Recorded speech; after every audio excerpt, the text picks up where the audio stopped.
8장 15절부터 18절 말씀입니다. 신약성경 250페이지 로마서 8장 15절부터 18절 말씀, 저와 한 절씩 교독하시고 마지막 절 합독하겠습니다. 15절입니다. 너희는 다시 무서워하는 종의 영을 받지 아니하고 양자의 영을 받았으므로 우리가 아빠 아버지라고 부르짖느니라.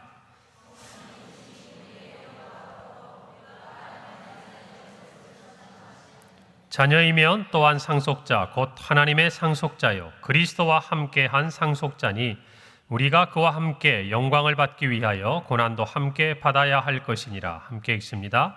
생각하건대 현재의 고난은 장차 우리에게 나타날 영광과 비교할 수 없도다. 아멘. 할렐루야.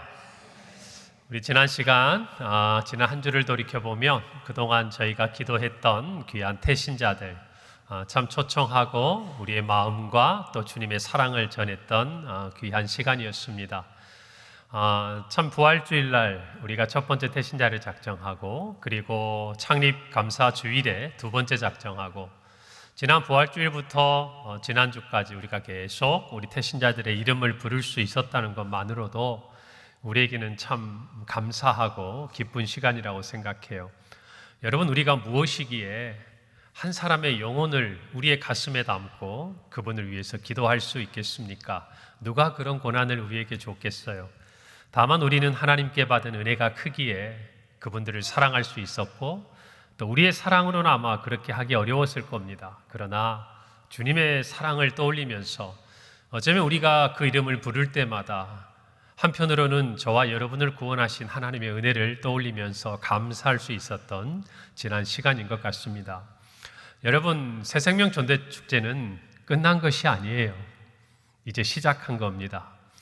우리가 함께 초청한 분들은 참으로 예수 그리스도 안에서 귀한 하나님의 자녀들로 자라가도록 우리가 힘써 돕고 섬기고 사랑해야 할 줄로 믿습니다. 그리고 우리가 기도하고 애썼지만 이 자리에 함께 하지 못했던 많은 사람들이 있다면 그들을 향한 우리의 사랑과 기도는 멈추는 것이 아니라 더욱 뜨거워져야 할 줄로 믿습니다. 언젠가 하나님께서 우리로 하여금 열매를 거두게 하시고 그와 함께 우리가 그를 얼마나 사랑했는지 마음을 전할 수 있는 예배의 자리를 허락해 주시리라 믿습니다. 우리가 그렇게 한 마음으로 나아갈 때 오늘 또 우리 교회 안에 학습과 또 입교와 세례, 귀한 예식이 2부 예배 때 있습니다. 여러분, 예수 그리스도를 믿고 이제 믿음을 가지기 시작한 분들이 6개월이 지나고 그들의 마음에 하나님의 자녀로 하나님 앞과 교회 앞에서 신앙을 고백해야겠다, 나도 세례를 받기 위한 마음의 준비를 해야겠다라는 결단을 하도록 성령께서 마음에 은혜를 주셨어요. 그래서 오늘 귀한 8분들이 학습을 받게 됩니다.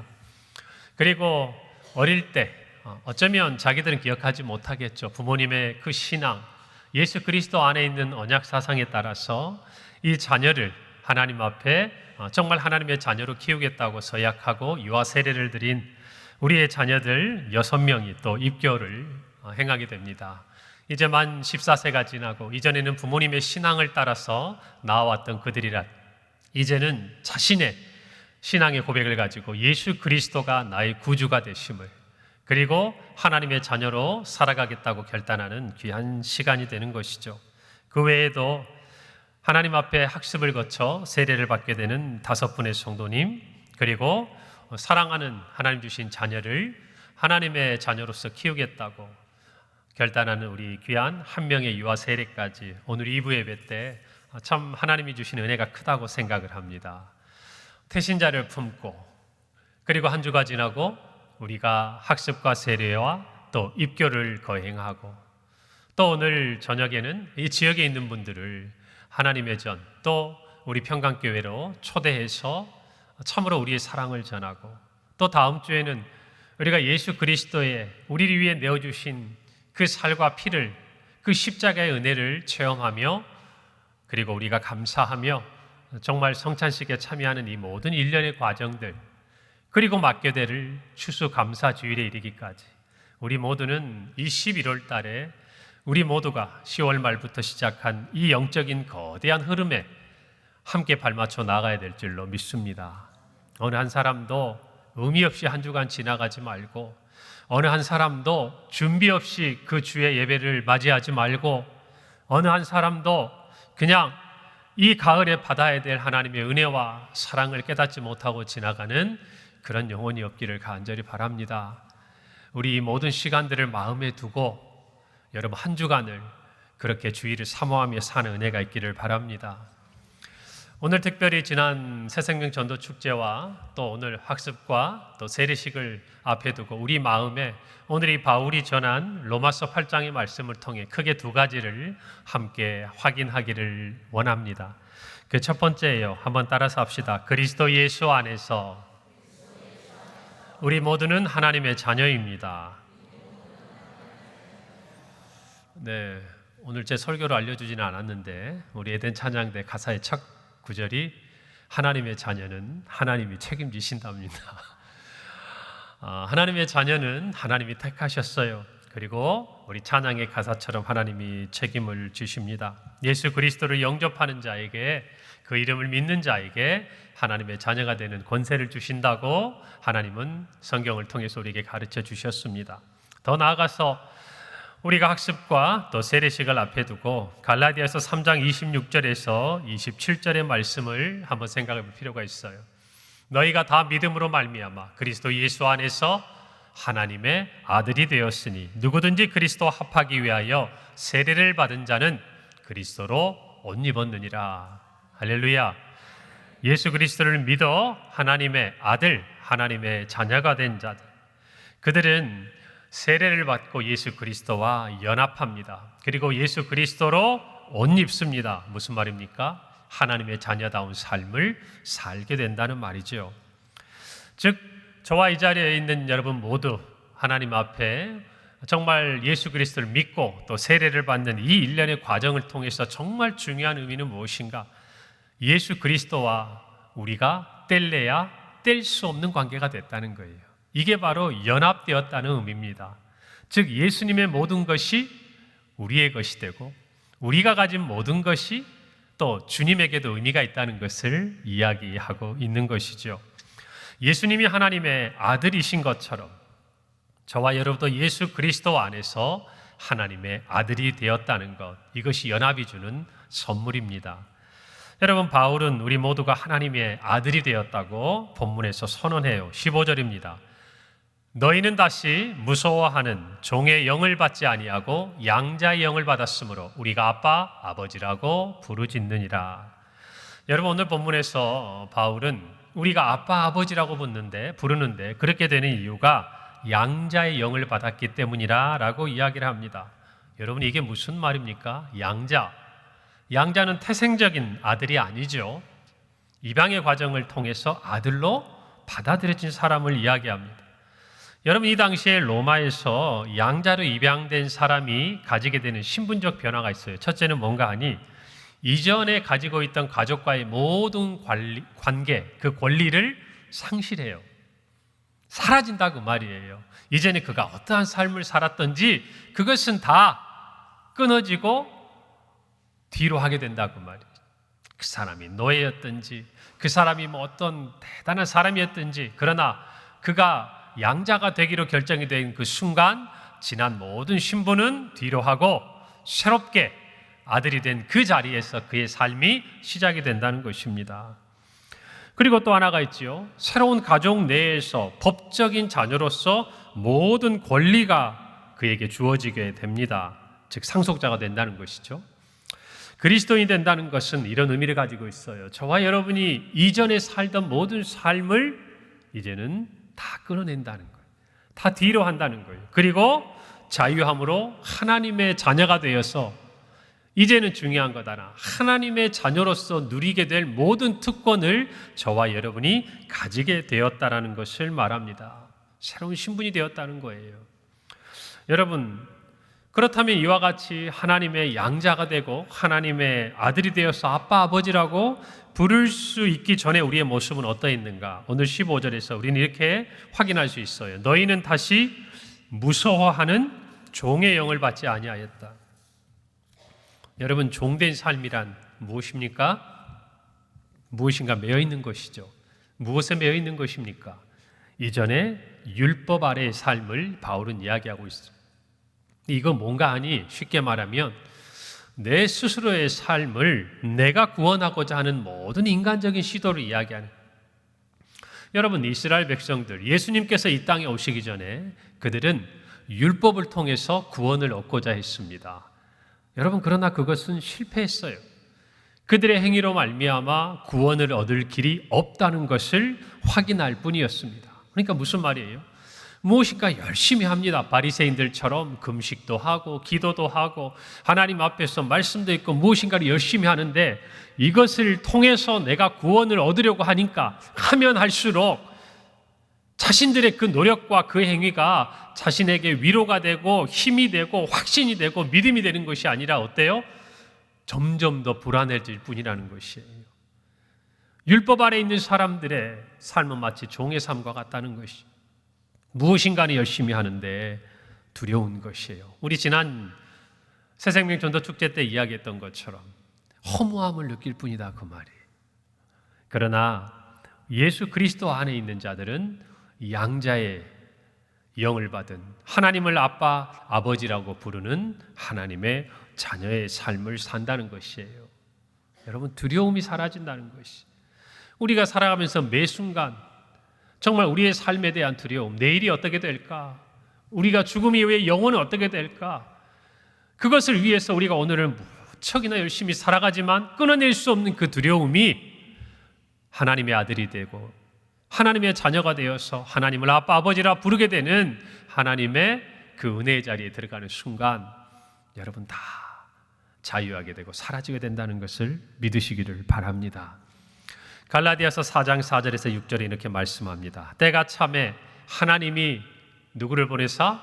그 아들을 보내사 여자에게서 나게 하시고 율법 아래에 나게 하신 것은 율법 아래에 있는 자들을 속량하시고 우리로 아들의 명분을 얻게 하려 하심이라. 너희가 아들임으로 하나님이 그 아들의 영을 우리 마음 가운데 보내사 아빠, 아버지라 부르게 하셨다 그랬어요. 즉 예수님께서 이 땅에 오신 이유는 율법 아래에서 정말 무서워하는 종의 영을 가지고 살아가고 있는 이 땅의 수많은 사람, 더 나아가서 아예 율법조차 깨닫지 못하고 세상의 악한 영들에 사로잡혀서 죄와 사망의 사슬 아래 있는 사람들에게 그들의 모든 것들을 속량하시고 하나님의 아들이 되는 명분을 얻게 하시기 위해 예수님이 이 땅에 오셔서 십자가를 지셨다는 것을 이야기하고 있는 것입니다. 그러므로 우리에게는 이제 이전의 종의 삶은 없어요. 이제 세상에 매였던 삶은 없습니다. 우리에게는 하나님을 아빠, 아버지라고 부르는 하나님의 자녀의 삶이 있을 뿐이에요. 할렐루야. 그걸 저와 여러분이 알아야 돼요. 그것을 통해서 우리의 마음이 이 세상 가운데서 자유함을 얻어야 돼요.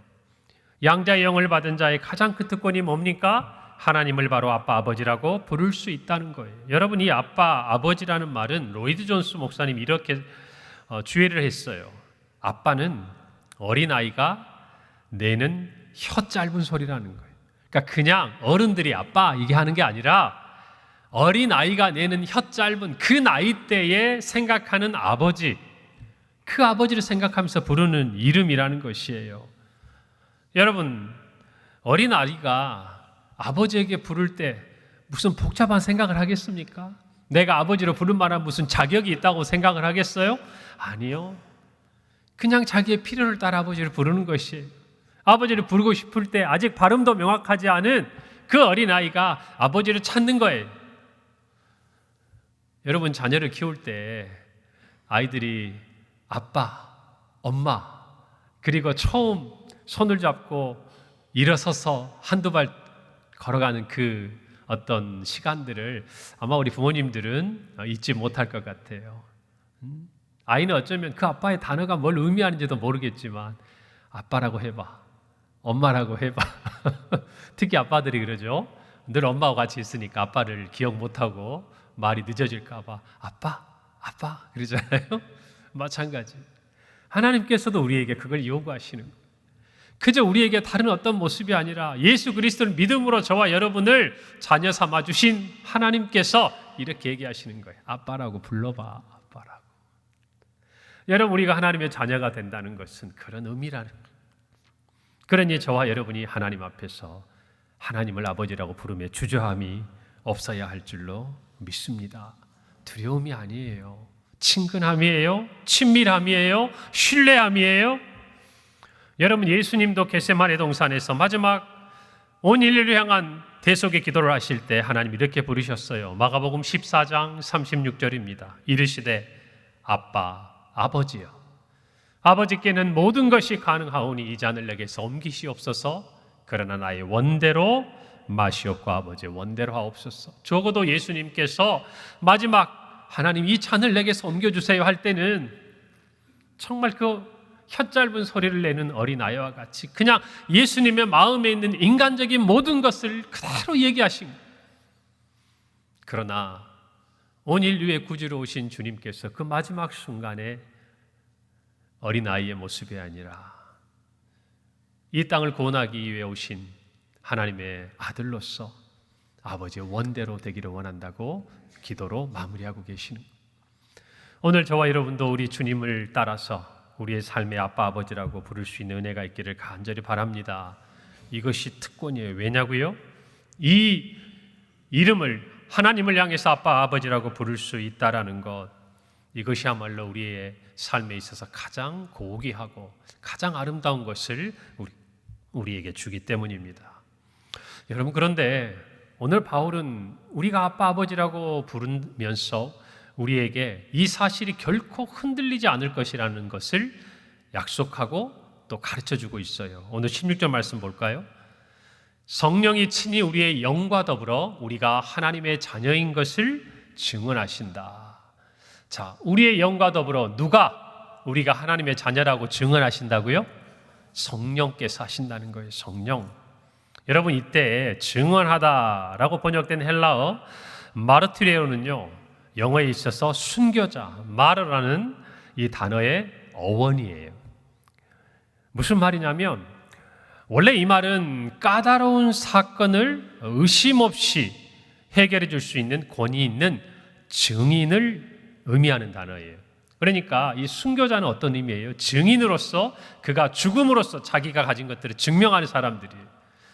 자, 그런데 이 사도 바울은 정말 이렇게 뭔가 재판을 하기에 명확하지 않은 그 순간 이 모든 것을 밝히 드러내줄 권위 있는 증인을 의미하는 그 대상으로 지금 누구를 이야기하고 있는 거예요? 성령님을. 그래서 그 성령님이 무엇을 증언하시는 거예요? 우리가 하나님의 아들이다. 그러니까 이런 거예요. 재판이 막 진행 중인데 검사와 변호사가 있겠죠. 검사는 막 기소를 했으니까 이 사람의 어떤 상황에 대해서, 죄에 대해서 이야기를 할 거고, 변호사는 우리에 대해서 변호를 할 거 아닙니까?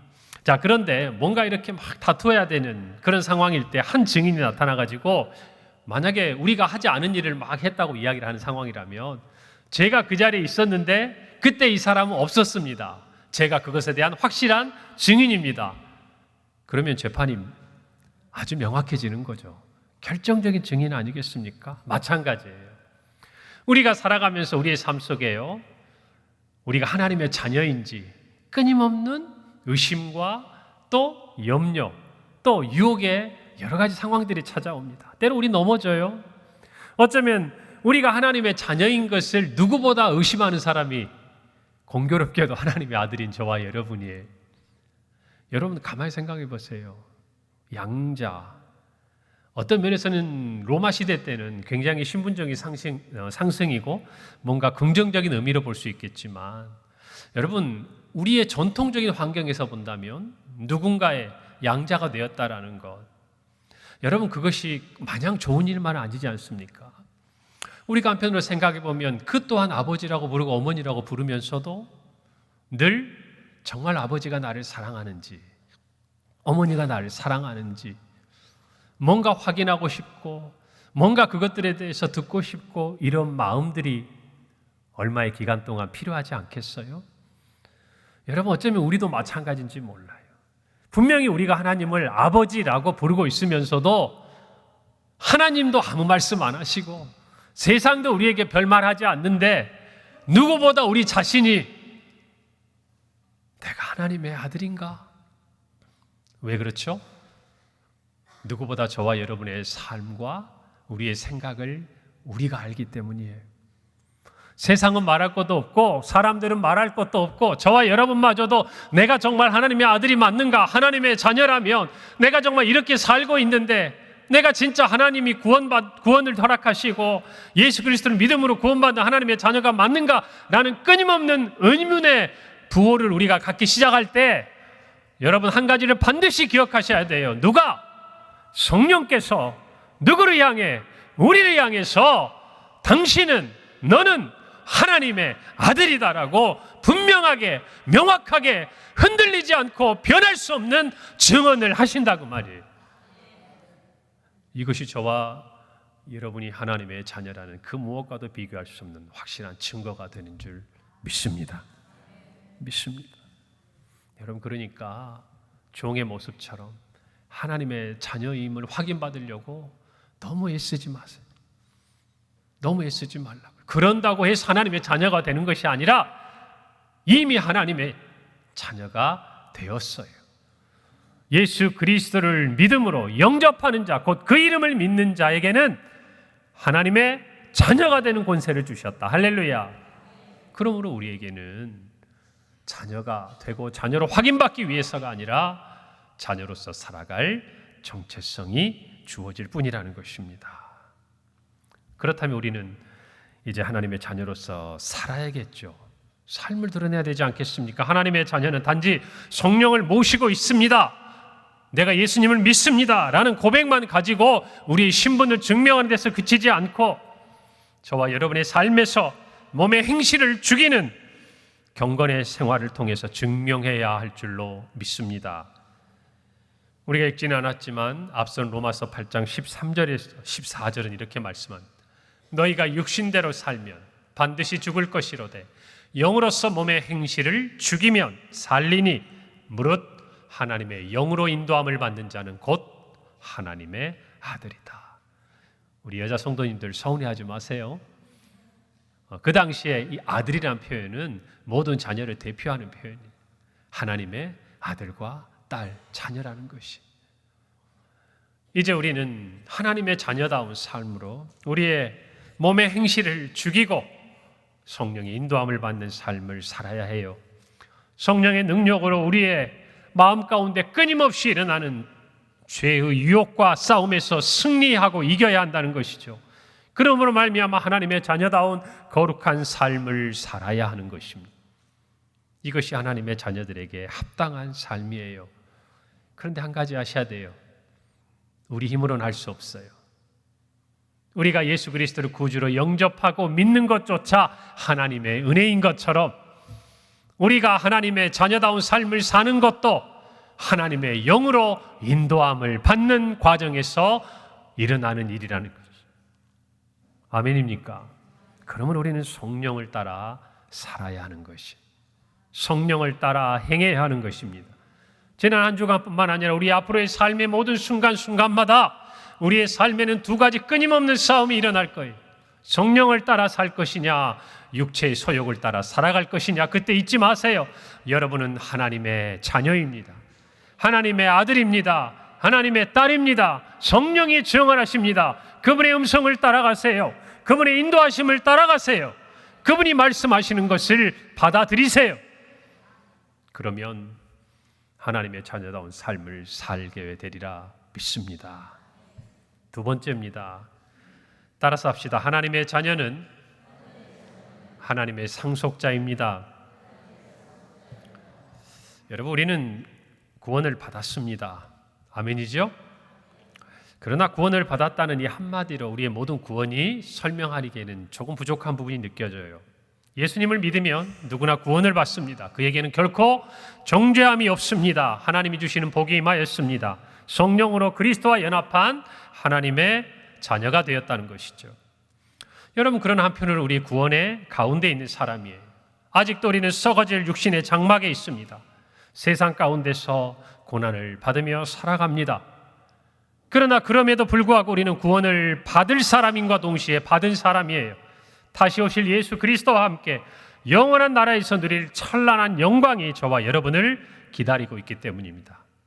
이 영광에 대한 약속이 너무나 확실해서 결코 변하지 않는 영원한 약속이기에 저와 여러분의 구원은 결코 흔들리지 않는 줄 믿습니다. 그런 의미에서 하나님의 자녀에게는요, 피할 수 없는 두 가지의 국면이 있습니다. 하나는 고난이요, 하나는 영광이라는 것입니다. 하나님의 상속자에게 주어지는 것은 이 두 가지가 모두 해당됩니다. 오늘 17절 볼까요? 자녀이면 또한 상속자, 곧 하나님의 상속자요, 그리스도와 함께한 상속자니 우리가 그와 함께 영광을 받기 위하여 고난도 함께 받아야 할 것이니라. 아멘. 우리가 하나님의 자녀입니다. 그렇다면 이제 저와 여러분은 하나님의 상속자라는 것이죠. 하나님의 상속자가 되었다는 것은 하나님의 모든 것을 우리가 받는 거예요. 그렇지 않습니까? 여러분, 우리가 세상적으로 상속을 받을 때도 상속을 받기 전에 꼭 살펴봐야 될 것이 있어요. 부모님께서 나에게 물려주신 것이 플러스가 되느냐 마이너스가 되느냐, 부채가 더 많은가? 만약 그렇다면 받지 않으려고 하겠죠. 여러분, 그러나 부채보다 작은 부채가 있지만 훨씬 많은 것들을 부모님께 받을 수 있다면 우리는 마땅히 그 부채를 기쁘게 감당할 겁니다. 여러분, 하나님의 상속자라는 것은요, 하나님께서 우리에게 보여주시고 우리에게 허락하신 그 모든 것들을 우리가 받는 거예요. 여러분, 우리는 분명히 알아야 돼요. 첫 번째로 하나님의 상속자로서 우리는 고난도 함께 받아야 한다는 사실입니다. 여러분, 상속은요, 언제 우리가 받게 됩니까? 부모님께서 상속을 해주시는 그 순간. 그런데 대부분 그때는 부모님께서 이 땅에 삶에 대한 부분들을 정리하시고자 하신 뜻이 있을 때 이미 우리는 상속자예요. 그런데 무엇이 필요합니까? 기다림이라는 것이 필요합니다. 그 기다림의 시간이 지나면 우리에게는 상속이 주어지게 되어 있는 것이에요. 여러분, 우리가 지난주 설교로 들었던 누가복음 15장의 탕자, 잘못한 게 뭐였어요? 아버지를 떠난 거였죠. 기다렸으면 아버지가 그에게 당연히 줄 그 상속을 기다리지 못한 거예요. 예수님께서 영광에 들어가시기 전 이 땅에 오셔서 거쳐야 될 길이 있었습니다. 그것은 바로 십자가의 길이었어요. 그 길을 지나고 나서야 하나님은 예수님을 높이셨습니다. 만유 가운데 높여주셨어요. 영광의 주가 되게 하셨습니다. 우리도 하나님의 아들이신 예수 그리스도께서 하나님의 자녀로서 하나님의 아들로서 행하신 그 모든 일을 따라 우리에게 장차 주어질 그 영광을 소망하면서 고난까지도 상속자로서 감당해야 한다는 것이에요. 여러분, 우리가 세례를 받는다는 것, 예수님과 연합한다는 것이죠. 그것은 뭐예요? 내가 생각해보고 예수님에게 좋은 것은 내가 받고 내가 실은 십자가는 잠시 물려두고 아니라는 것이죠. 연합한다는 것은, 하나가 된다는 것은 예수님의 모든 것이 나의 것이 되고 나의 모든 것이 주님의 것이 된다는 의미예요. 살아도 주를 위하여 죽어도 주를 위하여, 그것이 바로 참된 연합의 의미라는 것이. 오늘 저와 여러분이 만약에 하나님의 자녀가 되어 하나님의 상속자라고 한다면 우리는 고난을 두려워하지 않을 거예요. 왜요? 그 고난의 끝에 무엇이 있는지를 예수님께서 보여주셨기 때문입니다. 십자가의 죽음이 끝이 아니었어요. 부활의 영광이 있었습니다. 다시 오실 언약이 있는 거예요. 그렇다면 그 고난은 우리에게 거쳐야 하는, 마땅히 예수님과 연합하는 과정에서 견뎌야 하는 시간이라는 것이죠. 오늘 말씀 가운데서 그리스도와 함께한 상속자다라고 성경은 우리에게 가르쳐 줍니다. 이 말이 그 의미예요. 하나님의 아들로서 십자가의 죽음과 부활의 영광을 모두 간직하신 예수님과 함께 저와 여러분 모두도 우리의 삶에 다가오는 고난과 모든 영광, 상속자로서 받아야 한다는 것입니다. 베드로전서 2장 21절 말씀에서 예수님의 삶에 대해서 우리에게 이렇게 가르쳐 줍니다. 이를 위하여 너희가 부르심을 받았으니 그리스도도 너희를 위하여 고난을 받으사 너희에게 본을 끼쳐 그 자취를 따라오게 하려 하셨느니라.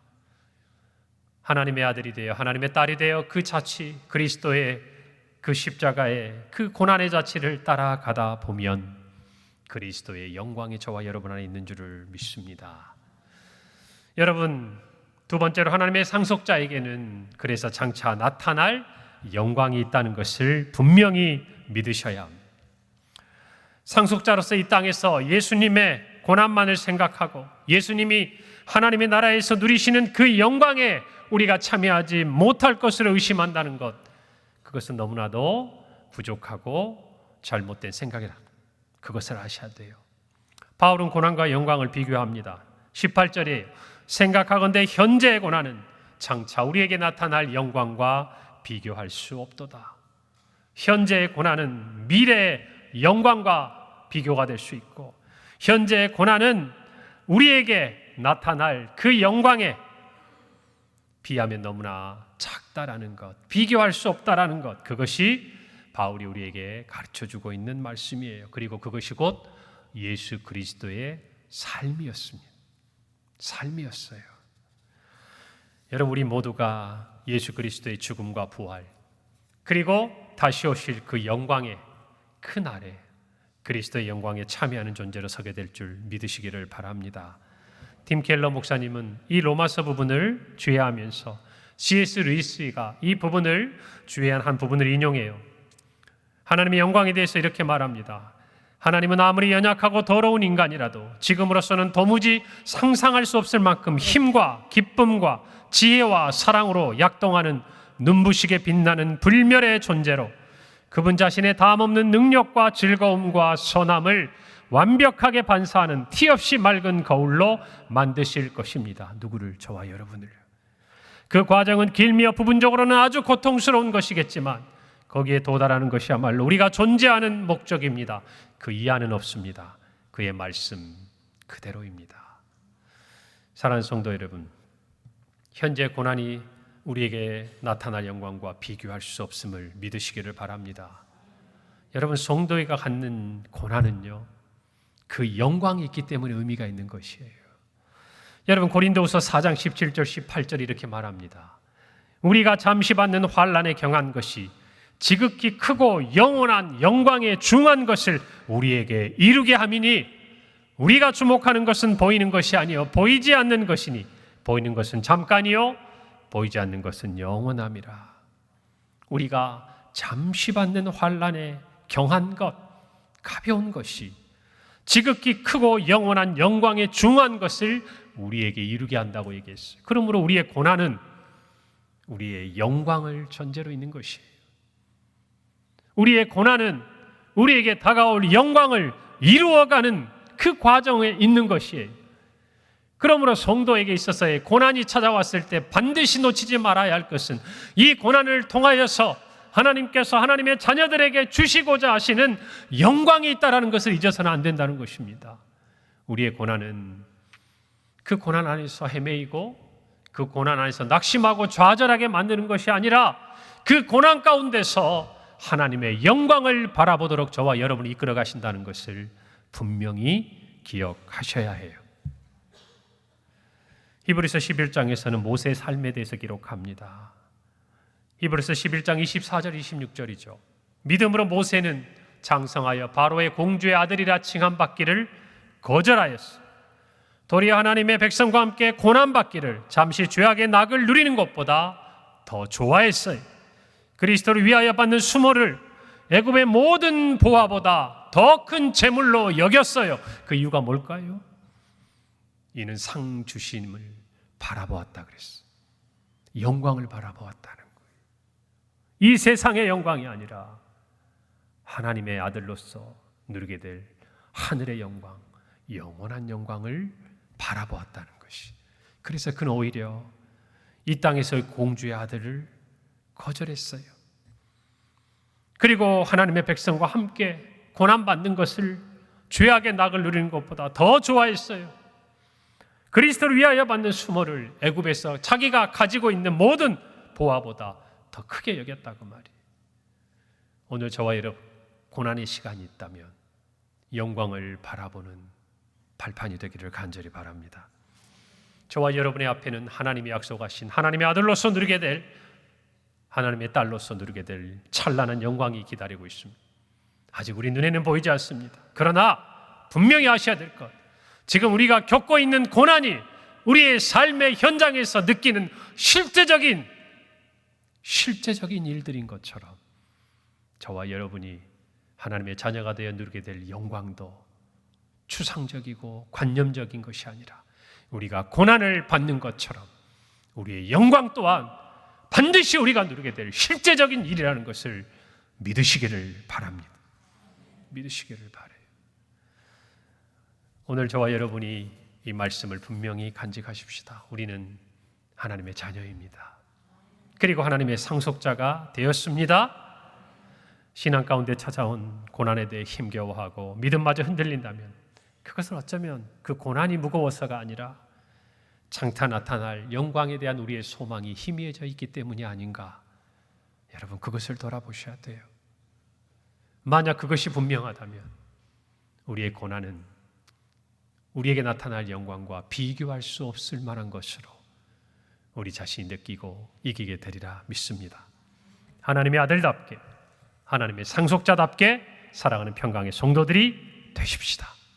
오늘 2부 예배 때 학습입교 세례에 참여하는 모든 분들, 그리고 우리가 전도한 태신자들, 앞으로 등록한 그리고 등록하실 우리 모든 평강의 가족들이 그와 같은 하나님의 아들이요 상속자로 고난 가운데서도 영광을 바라보며 살아가는 복된 삶을 누리시기를 간절히 소망합니다. 기도하겠습니다.